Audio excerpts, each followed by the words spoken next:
Myers Metal Detectors, located in sunny Tampa, Florida, where we sell nothing but fun and adventures, treasure hunting gear, and anything you can imagine for metal detecting. Give us a call, 813-237-1939. Happy hunting and dig deeper. Live from sunny Florida, it's Treasure Talk. Welcome indeed. Welcome to a really exciting show tonight because we're going to be talking gold prospecting, aren't we? Yep, gold prospecting and various other topics, I'm sure. Yes, but mainly gold prospecting. Yeah, that's cool because that we don't get to do that enough on the show, Jeff. Mostly it's metal detecting and treasure hunting, artifact hunting, and all sorts of stuff. So tonight's a special fossiling, but you stock stuff for gold prospecting, And I think you handle stuff from Garrett and XP, don't you?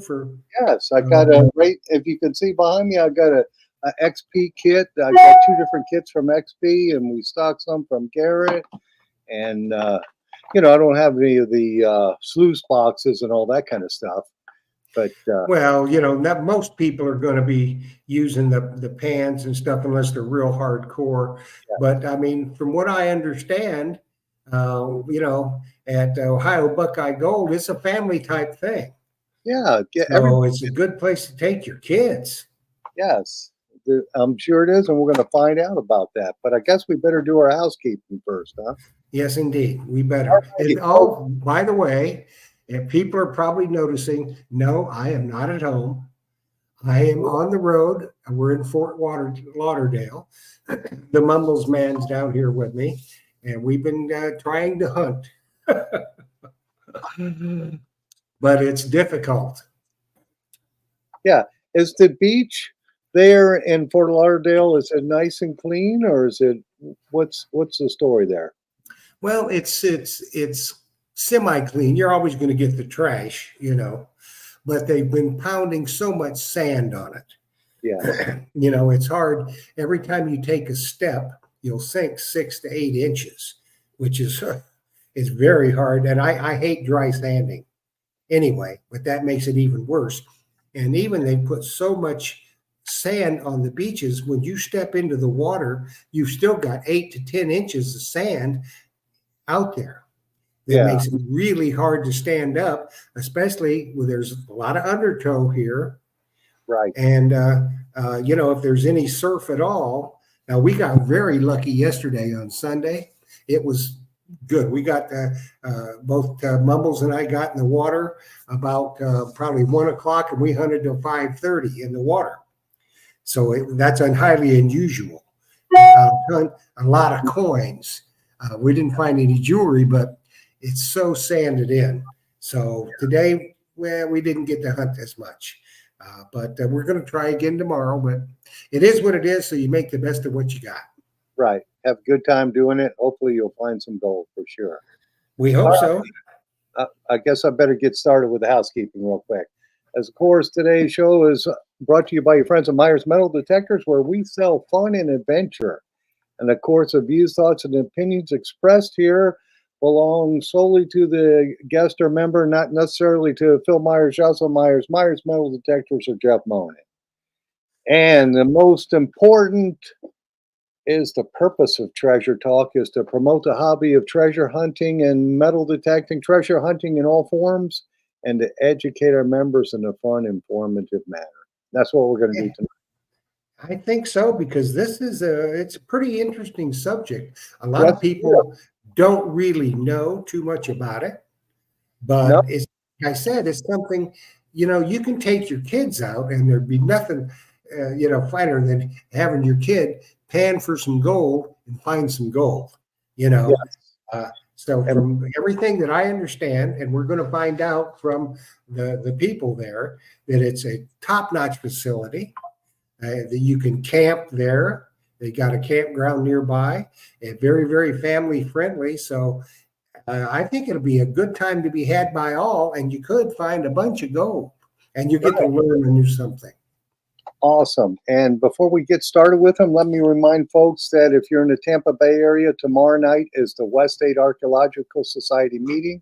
That's Tampa's Treasure Hunting Club meeting. So if you're in the area, check us out, wsas.club. And also, let me think of a couple other things I got here. Oh, remind folks, if I don't show this, my boss will yell at me. And that is our 2025 calendar. I can't believe we're already handing those out, but yes, it's time to do so. And of course, in any box going out, we ship to you, or if you come in the shop here, you're going to get one of those. We make you take them. That's just And the you way. get a coveted towel, and wouldn't you know, I don't have one of those here, but I'm not in my office, so I don't have one on me, but I'll jump and grab one and show it a little later for sure. Coveted Myers towel. Yes, absolutely. And also, let's see. Oh, if you guys are Naka lovers and want a Naka triple score, those are, the price has gone up. I got notice on that, so that's now $4.99. And right now, the distributor doesn't have any, but guess who has some in the store? That's what I always say. If you need it, Phil's got it in stock. If you don't have it in stock, they don't need it. And if that's what I say every time, Philip, and I know you get tired of me saying it, but I'm going to continue to say it. That's why you always want to buy from Myers Metal Detectors, because he has it in stock. You know, there's a lot of people out there say, oh, well, I can save you money, make you a great deal. All they're doing is they're taking your money and they're having the distributor drop ship it to you. So they have nothing other than that. And if the distributor's out, which obviously the distributor is out right now, what are you going to do? When you talk to Phil, and Saturdays you got big poppies there. And there's always the opportunity for a Zazich to be included there. You're going to get the service, you're going to get the technical knowledge, and he's got it in stock. And if you happen to stop by the shop, you can put it in your hand and test it. That's why it's always pays to buy from Myers Metal Detectors. Well, thank you, Jeff. 813-237-1939. That sounds like a commercial. Well, and you get a calendar and a towel and maybe a Zazich. Yes, and also you'll get the last year the lower price hasn't gone up yet for us here till these are all gone. When they're gone, then the new price. So give me a holler on that, and then also a reminder of the MindLab Xterra Elite. That's a nice unit too. It's on special. It's got a free pinpointer with it. You know, you'll get that from MindLab when you register your warranty. So those are the two specials going on right now. But I guess I've been blabbing too much. Sam Truckley says Phil is the best to work with. I try to be the best to work with. So there's that. So I guess I've run my mouth too much. We better get our guest in. Yeah, it's coming up. We're getting we become naturally blabby, I guess. So yes. This young man is from Ohio, and this is Ohio Buckeye Gold tonight. That is a fantastic outfit. If you've got any, you want any personal insight, just ask the Truckleys. Sam and Jimmy, they have been there a lot, posting a lot of pictures, having a great time at Ohio Buckeye Gold, mining for gold. And tonight they have graciously consented. They're going to give away a bag of dirt which got gold in it. So make sure you're tuned in, because I don't know when it's going to happen. There are going to be two giveaways tonight, a swag pack and the Ohio Buckeye Gold. I think it's 6 pounds of a lot of gold in there. I can't tell you how much, because we don't know, but you get to do some panning at home. So courtesy of them. So why don't we do this? Let's bring him on, Phil, and let's find out all the particulars. Yes, for sure. And let's welcome Sean from Ohio Buckeye Gold. Hi, Sean. Hey, Jeff and Phil. Welcome, Sean. How you doing? Good. How are you guys? We're good. We're good. So hey, you have to watch out. You have to watch out for Sam Truckley. She'll hold your feet to the fire. So be careful. Yeah. Well, she can be shifty. She can be shifty. But if you're lucky, when you have we're going to talk about this big one you've got coming up next year. All you folks out there make plans to go to Ohio to attend this, because maybe we can shame Jimmy Truckley, who's got mad kryptonite skills on the smoker, into doing the hog roast. Now, that would be Possible. absolute killer. It's possible. We're going to Yeah. have to do a little more convincing, but I think We can we might have convince him him. talked into it. We can convince him. Well, I'll threaten him. So, You know, Sean, he knows that. tell us a little bit about your Buckeye chapter Well, and your location and what people find there. Just give us the history of it. yeah, we're located in north central Ohio, little east central, near Belleville, Ohio, which is about 10 miles, 15 miles from Mansfield. For those of you that are familiar with Ohio, the first thing people think is gold in Ohio. No way. Yeah, there is, surprisingly. But we are located between Belleville and Butler along the Clear Fork River. Um, kind of give you an idea how things got started down there. Our chapter was actually formed in right around 1996 as part of the Gold Prospectors Association of America. Um, it has come and gone in a couple different formats over the years. The current format has been active since about 2010, I believe, 2009. Um, but there was actually a mini gold rush in Ohio back in 1852, actually. A gentleman by the name of Dr. Lee had gone out to California, crazed just like everybody else on the California gold rush, go out, get rich quick, come home. Didn't happen. But he noticed that some of the terrain that we had down there in the Belleville area was very similar to what they had in California. So just on a whim, he went out, took a gold pan, started going around and checking the streams and the rivers and whatnot. Lo and behold, he actually found gold in the valley. Um, so he started an operation. So we call that Ohio's Gold Rush. He started an operation, but obviously it didn't last very long.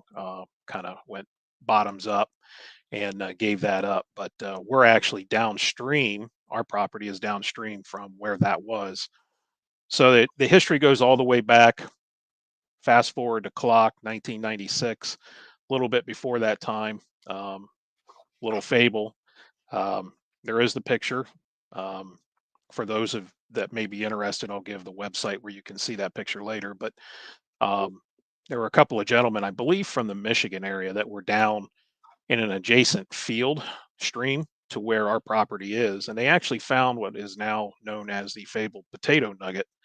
It was a chunk of quartz about half the size of a football, and it had a stringer of gold running through it. Ooh. Well, they couldn't come into an agreement on how to um, share this nugget, so or quartz chunk. So they decided to take that quartz and have it crushed to take the gold out. Well, there was a little less than an ounce of gold in that the quartz layout, but it's been estimated by geologists that had they not have removed and or crushed that quartz and removed that gold, that specimen would have been valued at somewhere around $50,000 in today's money. So it was quite the craze back in the day. Still some old timers from the founding of the GPA down there that are still involved with our chapter. Um, put a lot of time, hours, man hours in cleaning it up, getting it ready, so people would have a great property to come down and prospect on. So, what type of gold do you find there? Do you find nuggets, or is it in quartz, or Well, it's all placer gold, obviously. Gold is not native to Ohio. And if it is native to Ohio, it is very, very deep. Our bedrock here is hundreds of feet deep, if not thousands of feet deep. We do have false bedrock, which is sandstone layers. Um, so all of our gold is coming in from being eroded by water through the fields, the hillsides, a bunch of glacial till that was left by the glaciers years ago, being concentrated down into the river and streams. So most of the gold that we find has been um, is really fine. We call it flour gold. You do find some pickers, and by pickers, we're talking pieces that you can pick up with your fingers out of a gold pan and put into a vial. There have been on occasion very small nuggets found. There was a piece still what they call locked in the matrix, which is golden quartz. It was found up in Wayne County here about 5 years ago. Real nice specimen. Those are very rare down in the valley where we prospect for gold. But a little bit of history on how gold got here, um, and this is what blows people's minds. Um, it was brought in by the glaciers hundreds of thousands of years ago. So we had three sheets of ice that came through Ohio back way back when. We had the pre Illinoisan, which was over 300,000 years ago. The Illinoisan, which was 130,000 to 300,000 years ago, and the Wisconsin, which was 14,000 to 24,000 years ago. Um, as those glaciers came down and progressed across Canada, they scraped through gold veins through the tumbling of that material underneath the weight of the ice would grind that quartz down out of those veins and release that gold out of the matrix. And then as the sheets of ice would retreat, that material would be left behind. So what we have in Ohio, um, there's a really great map that Department of Geology with the Ohio Department of Natural Resources created. Shows the three major sheets of ice that came through Ohio. They have what's called an end moraine where those sheets ended and where most of that glacial till piled up. Um, the Illinoisan seems to be the one that left the most concentrated amount of gold in that material. Um, so for those that are in Ohio, you look at like Columbiana, Stark, Tuscarawas, Wayne, Holmes counties, over into Ashland, Richland, Knox, Licking, Perry, Fairfield, and even down south. Gold seems to get a little better down there. Hocking, Ross, Highland, Adams, Brown, Claremont. Um, but what I like to tell everybody is you can find gold anywhere in Ohio as long as you are north and west of that line of counties. Everything to the south and east is pretty much unglaciated. It's not to say you're not going to find gold there, but you're not going to find it in great concentrations. But everything west and north of those counties, you will find gold in some form, whether it's creek, stream. Just try to find your gravels in the river and go for it. So what? Jeff? Well, I was wondering the question, and you mentioned flour gold. Now, I have heard that term. Plaster gold, I had not heard before. Can you do a little bit more in Yeah. depth on that? So Um, flour gold can be placer gold. So placer gold is gold that has basically been placed here by something that is not natural. No gold veins, for instance. Now, if we were to be in like California, where you have the mother lode, for instance, those are gold veins. That's not placer gold. Um, it can be considered placer if it has broken loose and concentrated in the rivers. But when you find actual veins of gold, it's not considered placer. The flour gold is the refinement of that gold down into a really fine, small pieces. If you look at it under like a jeweler's loop or a microscope, um, every one of those little tiny pieces have character like a big gold nugget. They have just been broken out of the matrix and ground down over the years through whether it's vibration along gravels in the river streams or even the glaciers themselves, um, crushing down that material as the glaciers advanced. So we basically flour gold is anything that's really minute that you cannot pick up with your fingers. That's what we term flour gold. Okay. So what kind of equipment do you need to do the prospecting? Just pans or? Yeah, so easiest thing is a gold pan, and I mean you can pick a gold pan up pretty reasonable on the internet. Your shop, Phil, you said you had some gold pans there. Yeah, Um, the background there. yeah, um, I try to tell people don't spend a lot of money unless you think you are going to be in this hobby for a long time. That's when you can start buying your bigger equipment. A gold pan, I'll be honest with you, when I started years ago, um, I went with a uh, classifier that was a um, what's the word? A colander, actually, from like a Dollar General or something like that. It was plastic, sitting on top of a 5-gallon bucket, and I could just throw material in there and then wash that material down to get the smaller material to drop in, so I could throw the bigger washed rocks out of the way. So it cost me what, I don't know, $2 for that colander. I already had a bucket. A gold pan cost you maybe $8, $10. Um, then once I realized, hey, this is something I like doing, something I want to do, then my next step, I went out and got a sluice box. It's typical metal sluice box. It's got riffles and carpeting and expanded metal in it. Um, what you will see, though, guys who are really into the hobby here in Ohio, they will go with some larger equipment so they can move more material, like a suction dredge, for instance, where they use a nozzle and via a pump creates a suction, will suck the material up, run it through a sluice box that's basically floating in the river. Or guys with high bankers, which is the same Okay. concept. It's pulling water through the machine, but you're shoveling large amounts of material into the hopper on that box. It's washing the rocks and then pushing the smaller, finer material down through the sluice box. But yeah, in Ohio, you can use a gold dredge up to a 4-inch nozzle, which is fairly generous. Most states surrounding us don't allow gold dredging. Indiana does, I believe, um, but like Pennsylvania, West Virginia, they don't allow it. Okay. So we get a lot of those people coming into Ohio to use their dredges. Okay, well, we had some questions go through the screen real quick. The first Yeah, one was from Tim Naylor. He's asking, what was your best gold find? my best gold find. Oh boy. Well, in Ohio, I found a couple of pickers over time. Um, Not much weight to them, um, but I have collected quite a bit of finds over the years. I've got uh, about 4 to 5 grams that I've actually prospected myself over the years in Ohio, real fine gold. Um, but that's a lot of backbreaking work over the years here. Um, we've made a couple of trips down to Carolinas, a couple of places down there, kind of pay to dig sites. Done pretty well down there on larger stuff. But for Ohio, um, I haven't been one of the lucky ones to pop one of the big nuggets yet. Okay. Well, there's always tomorrow, or today's the day, right? Like Mel Fisher said, today's the Right? day.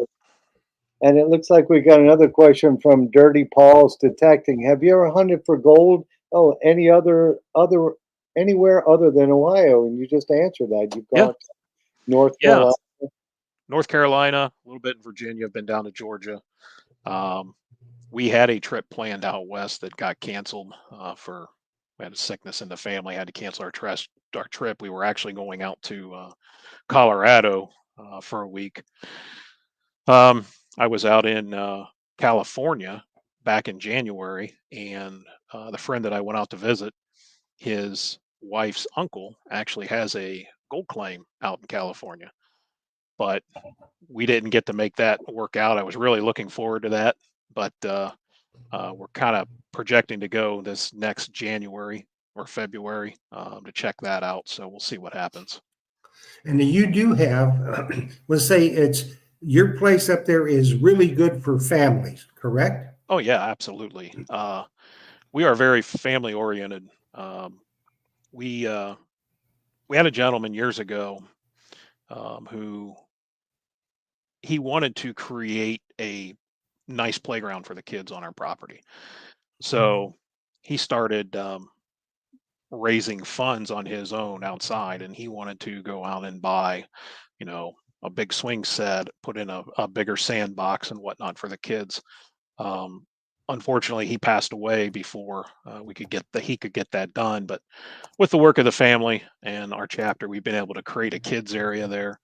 Um, we have a lot of families will come down on the weekends, bring their kids. We take when our kids were younger. I've got one in college now and the other one in high school. But when they're home, we still go down, take them down. They've made lifelong friends down there.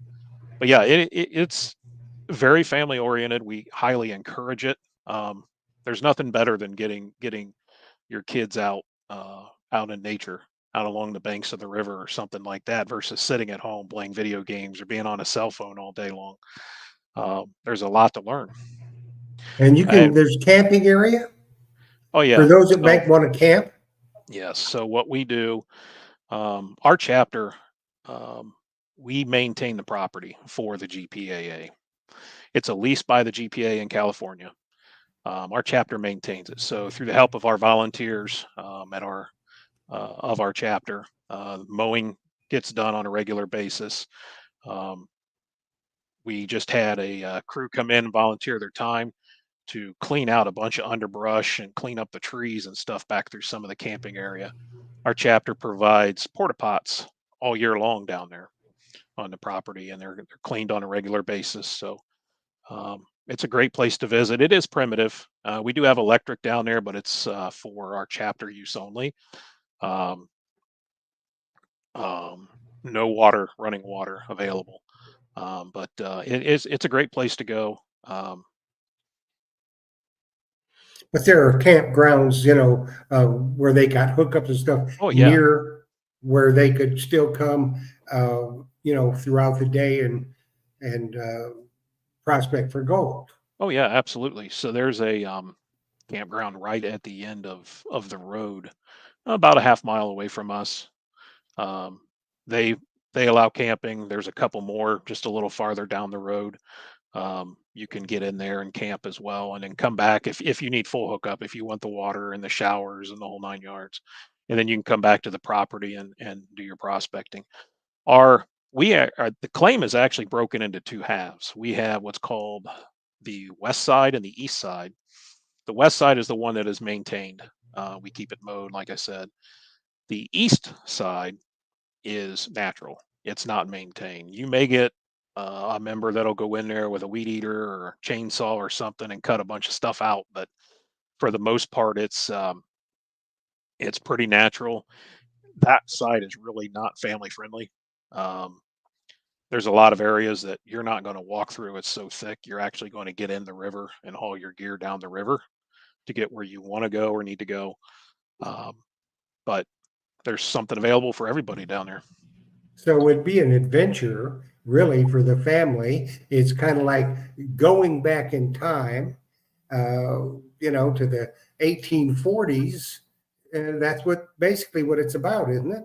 Oh, it is, and I'll tell you what, that's something you never forget is when you put your pan in the water for the first time, and you've been unsuccessful 3 or 4 times, and then you finally swirl that material back, and you see your first speck or two of gold in the pan. Once you hit that, it kind of takes you back to the days of the old timers, and you're like, "Whoa, what is this? This is gold!"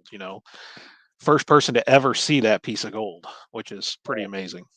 That Yeah. is. We got that question, Phil. You want to take that one? I got a couple of my own first. Do you have to be a member of the GPAA to go there? Is that how it works? So Or on your own, you do. You need to have a GPAA membership. Um, any weekend that we're having a meeting, which is usually the second Saturday of each month, May through October, we are basically open to the public. Anybody can come in. We can show you how to pan. Um, outside of that, you can come as a guest of another GPA member with that member.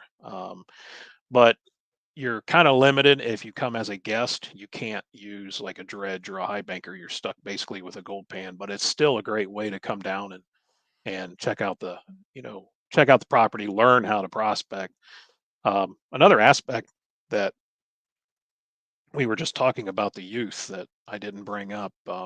We have a huge educational program. Um, Randy and Sandy Gowdy. Randy is actually the GPA state director for Ohio. They go on the road and teach prospecting to kids and families and people that are interested at different like trade shows and carnivals and festivals and whatnot around Ohio. Um, we actually bring in we have a couple of schools that bring school buses down. Geology class out of Cleveland, Ohio, for instance, they come down every year and bring their seniors down. We have members come in, we teach them basics about minerals and prospecting, land rights, things like that, and then give them the opportunity to get in the river, learn how to prospect. And then we also have a program, uh, gentleman, past officer with our chapter. Um, you might recognize the name. He's working for Vernon Atkinson now. His name's Tony Ledford. He's a diver in Bering Sea Gold. So he goes up every year now in the summer. But when he is home, he does educational program with the Boy Scouts, Oh, and nice. he is certified to teach mining and society badge with the Boy Scouts. So he has the troops come down. He spends the weekend with them, and then when they're done, they've earned their badge. Very cool. Real quick before we get to the next question, this keeps rolling through there. Another person asked, and they just signed in. What town are you in Ohio? Belleville, Ohio. Belleville, Ohio. There we go. So Got that back. Mansfield, Ashland area, just a little bit south of there. Okay. All right. Cool. And then Cane Diggers ask him, what equipment do you use the most? Do I use? Yeah. I love to get on a dredge when I can. I do not own a dredge, um, but sluice box is what I go with. And the reason I use sluice box, I love to be able to just take off and go away from everything.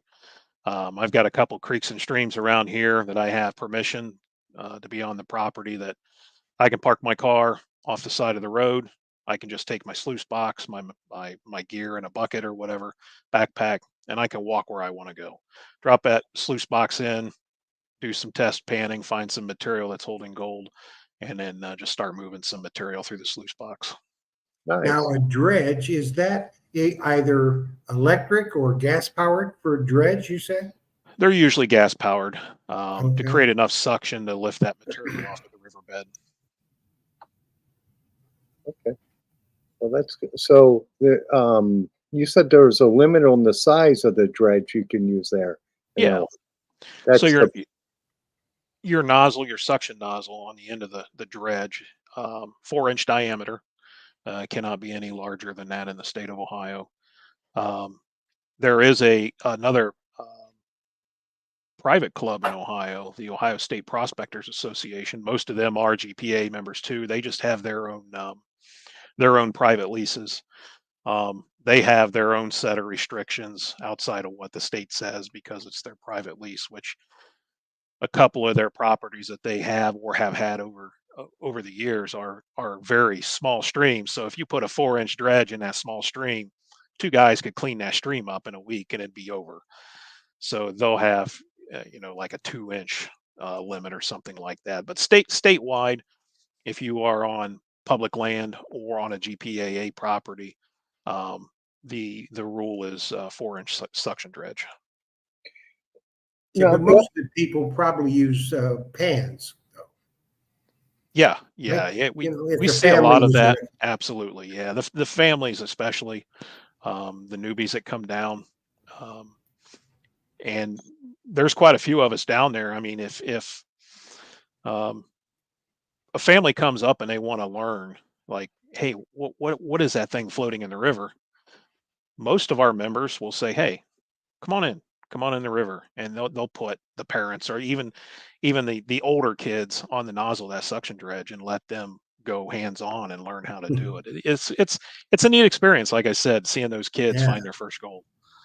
when you're well, using even the adults. Yeah. when you're using that dredge, how deep are you going in the water? So another one of the rules in Ohio, you're not allowed to dredge into the main clay layer. If you do start dredging that clay, it creates heavy silt in the water. State kind of frowns on that. And that clay layer can be multiple depths. You will hit what I call a false clay layer, where you will see like clumps of blue or gray clay, but it's not like a thick band of piled up clay. Um, now, to get the gold, a lot of times you do have to go down just above that clay layer. You will find some finer stuff on top, but to get to your bigger stuff, it'll lay right on the top of that clay. But clay kind of acts like a false bedrock, if you will. Gold can't pass through the clay, so that gold will usually pile up in that material right on the top layer of that clay. Um, we get a lot of what we call flood gold, and that's that real fine flour gold I was talking about. So anytime Mhm. we have a high water event, we'll get a fresh push of that flood gold being eroded into the river. Um, Top couple inches of gravel. You see a lot of guys, they'll get on their dredge, 2 or 3 inches, 4 inches of gravel, just sucking that real fine stuff right off the top and moving upriver. So, what So, is the best time of the year, really? I like going in the spring after we've had a winter full of high water events. Here in Ohio, we get a lot of nasty weather, obviously, but a lot of heavy rains towards late winter. That gives us a lot of erosion, a lot of silt in the water and whatnot. It's bringing that gold in. So then, once that finally settles down in the spring, you have a good opportunity of finding that finer gold, that flood gold, laying in those top gravels, easier to get to. You will see a lot. Like I said, that's the time of year you really see the guys working shallow, trying to get that gold. Cool. I was gonna, and I guess this all falls in with that. I was gonna ask, so the environment, you have these massive floods that you could prospect a certain area this year, and then a flood come through and it's replenished. Does that make sense? Is it Yeah, replenished? to an extent. I mean, we're not looking at ounces and ounces of gold per 100 yards or 500 yards of material eroding into the river here in Ohio. So it's a process that happens over, hundreds of years through that erosion. Okay. But when I say a high water event, you have a better chance of finding a little more gold each time you go out. Now, I will say this: the layout of the river will change on every one of those events. You will get erosion in the banks. You'll see large boulders that will disappear. Where they go, nobody knows. They're either getting vibrated down through the layer by the water and going down deep. They're either washing downstream. We've seen sandstone chunks that have broken off of cliffs that have been completely worn down to one third of their original size after one massive flood. So the contour of the river itself will change. Every time you have a contour change in the river, there's more disturbances in the bottom, obviously, of the river. It will create what we call drop zones, whether it's fast water coming into slow water, whether it's an eddy swirling around out of a fast feed and allowing the heavier material like gold to settle out. So it's always a changing thing. Okay. Before you set up to actually prospect, you have to test ban and try to figure out after one of those floods, hey, you look at it, you say, here's spot A, B, and C I think I want to try because it looks a little different. Do a couple test bands. If you find gold, set up your sluice box or your dredge and go for it. Okay. Cool. Cool.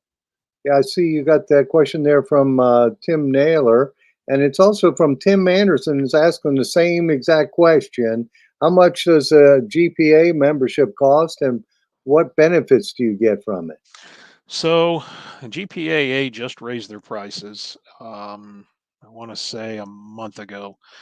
So now I believe I haven't looked at it in the last month, so I don't think it's changed. But I believe now first year member is $134 a year. Um, that gives you access to over 300 properties across the United States that GPAA owns. Everything east of the Mississippi is going to be a a leased property, so it's not a true um, federal claim. Everything west of the Mississippi is most of that is on BLM land. So the GPAA actually sets up claims through the federal government on that land that the members can access. So they have access to the mineral rights. So you get access to all those properties. Um, every property is going to have its own set of rules, but you get what's called a mining guide with that membership. That mining guide is going to show you all the properties. It's going to show you um, what can be used, what can't be used, whether you can camp, if you can't camp, if there's running water or electric on site and whatnot. Plus, there'll be some reviews that members have left over the years or pictures of gold that they found there. You get a prospector magazine that is delivered every other month, so you get 6 issues a year. There's a lot of informative stuff in there. A couple of our members, myself included, we've had articles that we've written and had published in there over the years. Especially in the wintertime when it's cold here in Ohio, you have nothing better to Yeah. do. Especially in the warmer months, some of those will get side tabled to where winter rolls around, sit back and read them. Um, the biggest thing is the access to the properties. I mean, where for $100 a year, where else are you going to get access to, 300 pieces of land in the United States and Alaska? Well, yeah. I mean, if you get, you get your family hooked on this kind of thing, you can go on, many vacations to Oh different yeah, areas. And like you said, for a small amount of money, it's not like they're giving you a card and then you're on your own. I mean, there's absolutely. all kinds of stuff that you get, help, advice, and like you say, the magazine and stuff. So I think it's pretty cool. They have a It is. pretty good network at the GPAA too for members. If you call in and you have a question about a property that you're not too sure about, they will put you in the right direction. They'll give you the information you need or whatnot. Also, the um, the first time that you do join, you will get a gold pan, a snuffer bottle, a couple other things. They do offer some other packages. They have a lifetime membership if it's something that you think, hey, this is really neat. Something I think I'm going to do long term. You can spend a little more money and invest in that. I just recommend to people just get in on that very first. Either a 1 year membership. They do offer a monthly package. You have to put a down payment down, and then it's even a less fee per month um, to try it and see if you like it. Most people will end up just buying the 1 year membership and trying it. Right. If they Yeah. like it, they like it. If they don't, it's pretty much under the bridge. But I think they do offer. They did offer. I'm not sure if they're still doing it. A reduced rate on renewal after your first year. That may have changed with this last price increase. That's something I would have to research. Cool. Well, we're going to do a giveaway, folks. And we're going to give away our prize from Ohio Buckeye Gold. Now, Sean, you want to tell them what they will get? Yeah. So we do con bags. The con bags are concentrate bags. It's going to be material that's been dredged up out of a river, stream. We dry that material out, and then we salt that bag with a predetermined amount of gold based on the value of the bag. So the bag that we're donating today is what we sell as a $60 concentrate bag. Um, you're not going to have $60 worth of gold in there. When we sell those, obviously we have to make a little bit of money, and that's how we help maintain the property for all of you to enjoy. But we actually will put a sticker on the bag that will tell you how much gold we put in that bag. So if you process that out, you dry out your gold and you weigh it up and you don't have that much, probably need to work your material again. And then I also like to tell people there's sometimes natural gold still left in that concentrate. So there is the opportunity to gain a little more gold out of that bag. That's pretty cool. Pretty cool. Cool. So that is good. So, folks, what you need to do is you see it on the screen, you enter it in the chat exactly as I have it, and you will be entered for the drawing, which will happen shortly. And then a little bit later, before we end tonight, we're going to do a Myers swag pack. And if you're lucky, it'll wait till Saturday to go out because that's when Big Poppy's there, and he's generous to a fault. And you never can tell if there's a Zazich on the property. It might go in there, but you'll get a calendar, a Myers swag pack, the coveted towel, and a few other things. Big Poppy stuffs them full, I'm telling you. Yes, he does. So, are you doing the drawing now, Jeff, or are we waiting a little bit? Well, we're going to give people a chance to enter. Okay, good, because I've got some other comments and questions. And Okay.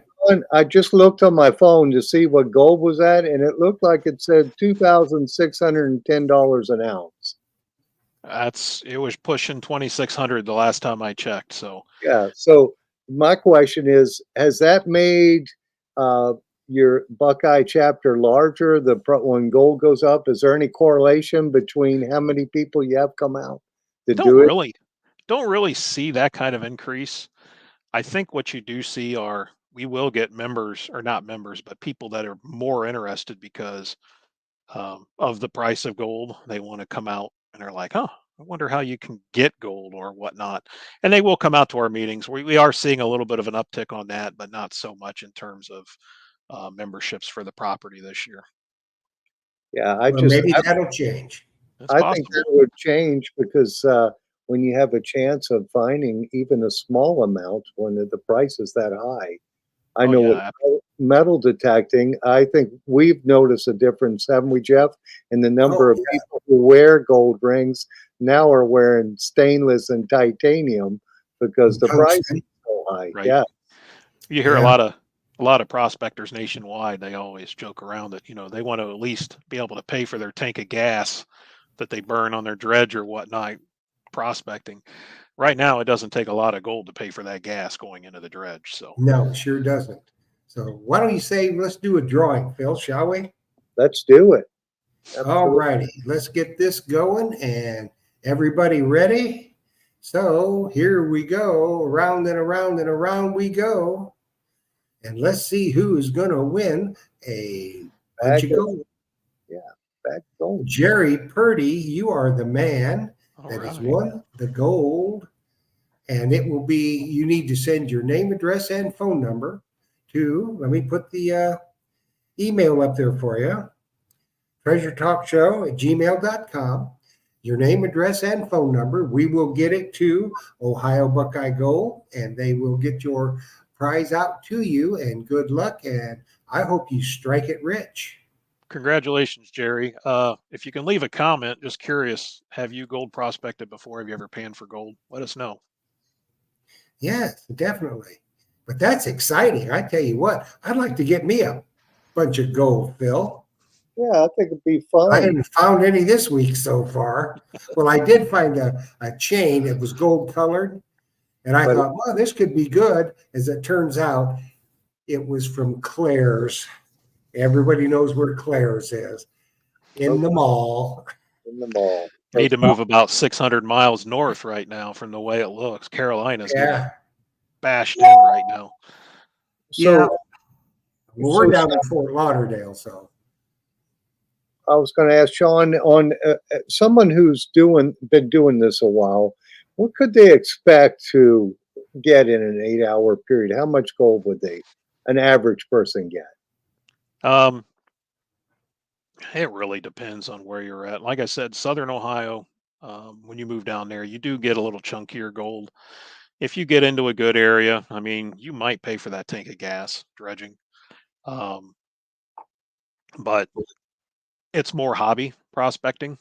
Yeah, But what I like to tell people two things. The first one being if you can pan or process and capture gold in Ohio for most of what we find, you can take that anywhere around the world and prospect. Our gold is that fine.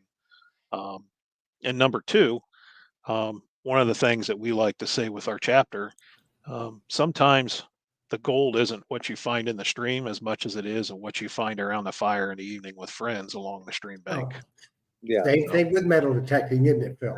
yeah. Same as that.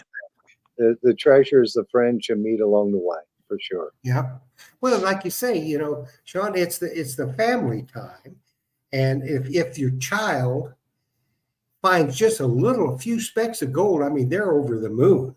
Oh, And absolutely. it's time you spend with your family, which these days and times, that's not something that happens a lot, Right. you And know? the youth of all of our hobbies, metal detecting, prospecting, fossil hunting, artifact hunting, most of our members, myself included, we do all of that as well. The future of that depends on our youth. You know, So if this young generation right now is not getting into it, our land rights go away, right? Um, it's something that's very important, something that means a lot to us, and that's why, like I said, we focus so much on educational programs. Um, the OSPA, they just reached out up in Cuyahoga Falls, which is just southeast of Cleveland here, a couple weeks ago, I believe it was. The mayor of the town itself was interested in learning how to pan, so a few of their members went up and they did a prospecting day with the mayor on the I think it might be the Cuyahoga River or something up there, and they did find a couple pieces of gold up there, which is a new area that nobody's ever prospected. So that was kind of neat to see. But there was a lot of kids at that event as well, and ultimately that's what it's about. is your chapter there? Is it metal detector friendly so people can metal detect too? Yeah, absolutely. And as a matter of fact, we just finished up one of our larger seated hunts we've ever done with the chapter at our Gold Rush days that we just had over Labor Day weekend. We had it's a paid hunt. We had, I believe, 51 people in the hunt. We had all kinds of stuff in the ground. We gave away a metal detector, stuff going all the way back to the Roman period. So most everybody walked away with some really nice stuff from that event. Um, but we've had hunts over the years in different forms. We even do a night hunt, which we set black lights up on our telephone poles for the electric that are down there, and the kids will put on like glow sticks and whatnot, or use glow paint and whatnot, so it reacts under the glow lights, and it's pretty wild to watch everybody come out after dark. But stuff that's still seated in that ground from over the years.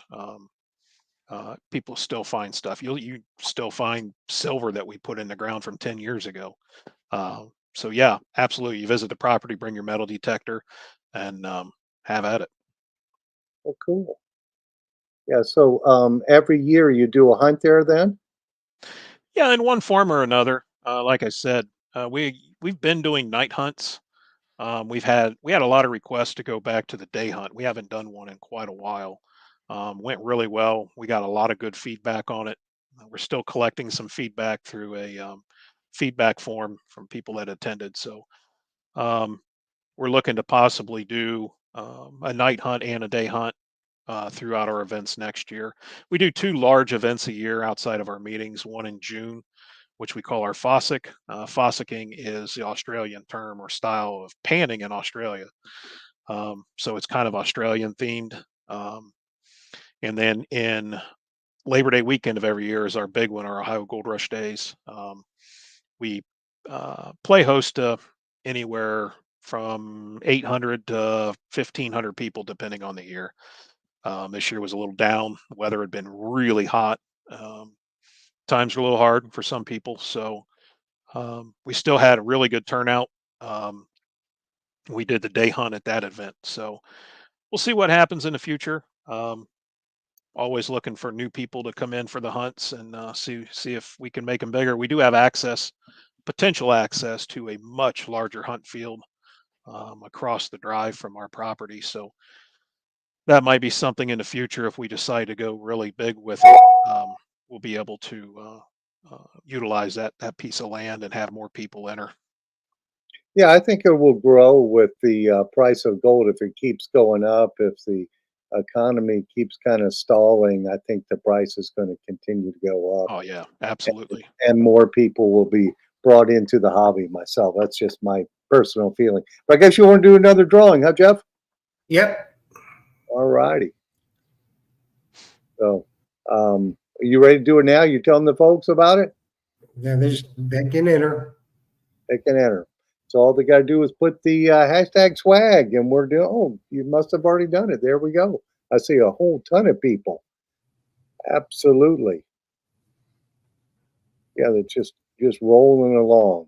So how hard is it to pan? You know, when they get that bag of dirt, does It's it take a long time to do that? no, it's not hard. Once you get the hang of it, the trick is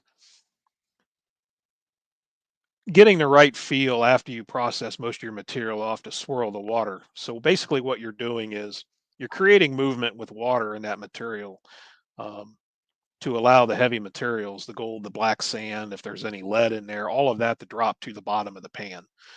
And then you use water to wash the lighter material off the top. And you just repeat that process over and over and over again until you get down to just a little bit of concentrate left in that pan. And most of that concentrate is going to be black sand, and then hopefully gold if you recovered gold.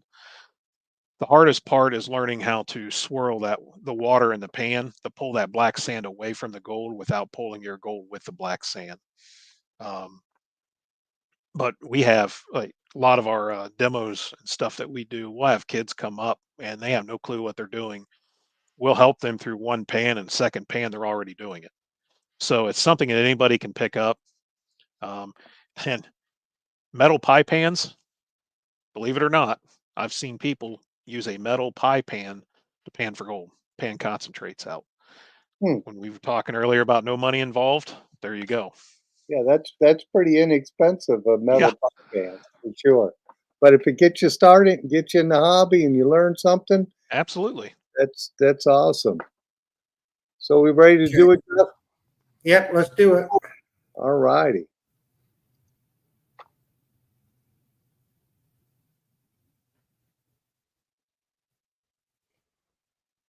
And Palan, you are the winner. So, Old belongs to winner. Awesome. So he'll get the okay. swag back. Yep. Name, address, phone number, treasuretalkshow@gmail.com. We'll get it out to you. Yeah, and I'll get Joe to help me get it out, and hopefully we'll put a sausage in there too. And then I saw this comment come through. Thank you, Phil, for making us feel welcome at Myers Metal Detecting. Detecting on our trip to Clearwater. That was Mark Trailer. So you're welcome, Mark. Thank you for stopping in. And it looks like we're almost out of time, aren't we, Jeff? We are indeed. Yeah. So We are indeed. I want to thank you, Sean, for coming on here and talking about the Buckeye chapter of the GPAA and telling us all about gold prospecting in Ohio. Hey, no problem. I'm glad, happy that you invited us. Glad to be here. Real quick, I do have a little bit of contact information if you have time. Go We right do. ahead, please. Yeah. So if you're interested in joining the GPA or learning more about the GPAA, you can go to goldprospectors.org. Or you can go to our website, which is buckeyegold.com. We'll have links that can take you to the Buckeye or to the gold prospecting website. The other club that I mentioned a little while ago, the private club in Ohio, ospagold.com. And then our email, if anybody would like to directly email me, is ohiobuckeyegold@gmail.com. Or you can find us on Facebook. Just search Buckeye chapter of the GPAA. Very good. It was a wonderful show. You were a wonderful guest. It's very good information. I think it's something that all families, if they're looking for a really good way to spend more time together, quality time together, rather than just going to some, you know, amusement park or something like that, this would be really cool. Get the kids involved, find a little treasure, and you never know what'll happen. Yeah, absolutely. Nothing better than the great outdoors. Yeah. It sounds like fun for sure. And got a comment from my buddy Joe. He says, very interesting show. Excellent guest. So, or great guest, he said. So thank you, Sean. Thank you, Jeff. Thank you, Jocelyn. And thank you to our many members on here on both Facebook and YouTube that sign in every week to learn about treasure. Yes, indeed. And thank you so much, Sean, for us tonight. And next week, we're going to be talking Mine Lab with Relic Dirty Hands and Steph Diggs. So make sure that you are here 7 o'clock Eastern Standard Time every Monday for Treasure Talk. Thanks for watching. Happy hunting and dig deeper, everybody. Thanks, guys. Thank you, Sean. Appreciate it.